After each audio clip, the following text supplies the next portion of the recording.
संतोष देशमुख हत्या प्रकरणी सर्वपक्षीय शिष्टमंडळ आज राज्यपाल CP राधाकृष्णन यांची भेट घेणार आहेत.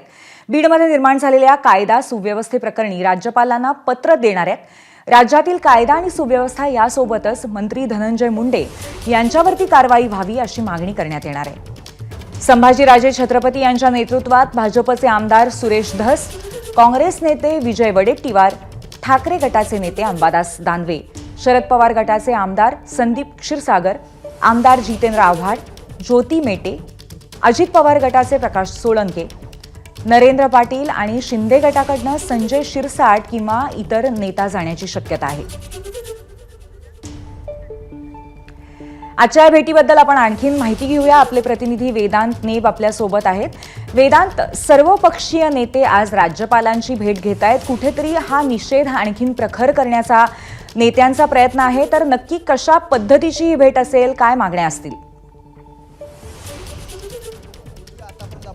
संतोष देशमुख हत्या प्रकरणी या सगळ्या घटनेचा निषेध म्हणून आणि कारवाई व्हावी यासाठी बीड असेल, परभणी असेल, पुण्यात असेल, विविध ठिकाणी आंदोलन झालेले आपण पाहिले आणि आता हाच निषेध तीव्र करण्यासाठी आणि राज्यपालांनी या सगळ्यामध्ये लक्ष घालावं यासाठी सर्वपक्षीय नेते आज राज्यपाल CP राधाकृष्णन यांची भेट घेणार आहेत. एक निवेदन या सर्वपक्षीय नेत्यांकडून दिले जाणार आहे, ज्यामध्ये बीडमध्ये जे कायदा सुव्यवस्थेचा प्रश्न निर्माण झालेला आहे आणि या संपूर्ण संतोष देशमुख हत्या प्रकरणाचा योग्य पद्धतीने सगळा तपास केला जावा या सगळ्या संदर्भात हे निवेदन असणार आहे. त्यामध्ये महत्त्वाचं म्हणजे सध्या राज्यात मंत्री असलेले धनंजय मुंडे हे या सगळ्या प्रकरणात असल्याचंही आरोप आपण बघितलं मागील काही दिवसांपासून करण्यात आले आणि त्यामुळे धनंजय मुंडेंवर कारवाई व्हावी अशा प्रकारचा सूरसुद्धा या जे निवेदन देणारे जे नेते आहेत त्यांचं आहे.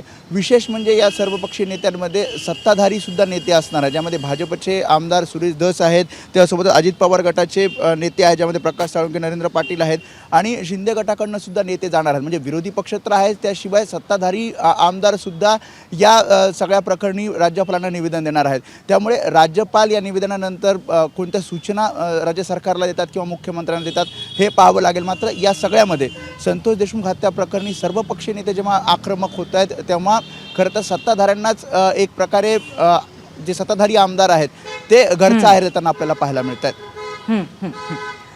धन्यवाद वेदांत, आपण दिलेल्या माहितीबद्दल. ABP माझा, उघडा डोळे बघा नीट.